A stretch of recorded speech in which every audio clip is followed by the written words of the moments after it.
শপত লওঁ যে বিধিৰ দ্বাৰা স্থাপিত ভাৰতৰ সংবিধানৰ প্ৰতি মই প্ৰকৃত বিশ্বাস আৰু আনুগত্য পোষণ কৰিম।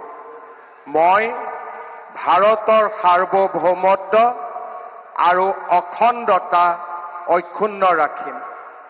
মই অসমৰ মুখ্যমন্ত্ৰী হিচাপে মোৰ কৰ্তব্য বিশ্বস্ততাৰে আৰু শুদ্ধ অন্তঃকৰণেৰে সম্পাদন কৰিম আৰু মই ভয় বা পক্ষপাত, অনুৰাগ বা বিদ্বেষ নোহোৱাকৈ সংবিধান আৰু আইন অনুসাৰে সকলো শ্ৰেণীৰ লোকৰ প্ৰতি ন্যায় আচৰণ কৰিম।